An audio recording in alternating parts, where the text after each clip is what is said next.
రాష్ట్రంలో red book రాజ్యాంగం నడుస్తుంది, 3 పేజీలు అయ్యాయి, ఇంకెన్ని పేజీలు ఉన్నాయో తెలియదని చెప్పేసి ఆశ్చర్యాన్ని అయితే వ్యక్తం చేస్తున్నారు అంబటి రాంబాబు వ్యక్తులు. రాష్ట్రంలో రెడ్ బుక్ రాజ్యాంగం నడుస్తుంది, కేవలం 3 పేజీలు అయ్యాయి అంటున్నారు, ఇంకా ఎన్ని పేజీలు ఉన్నాయో అర్థం కాలేదనేసి అంబటి రాంబాబు. చట్టాన్ని ఉల్లంఘించిన వాళ్ళు ఎవరు నేను వదిలిపెట్టాను. నేను సుమారుగా 100 పబ్లిక్ మీటింగ్ చేశాను, పాదయాత్ర 100 పబ్లిక్ మీటింగ్.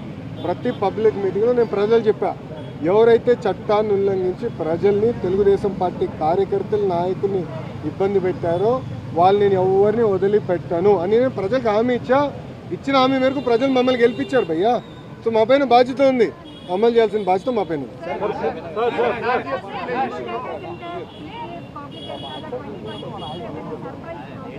100% ఉంటాయి, 100% ఉంటాయి అమ్మా. నేను చెప్తున్నాను, our vision is very clear. ఆర్థిక రాజధాని Visakhapatnam, there is no ambiguity. నాడు నేడు ఎప్పుడు అదే నినాదం పైన మేము అందరం కట్టుబడి ఉన్నాం, నిలబడి ఉన్నాం. అందుకే పెద్ద ఎత్తున పెట్టుబడులు ఇక్కడికి వస్తున్నాయి. మీరు ఒకసారి గమనించండి. 1 సెకండ్.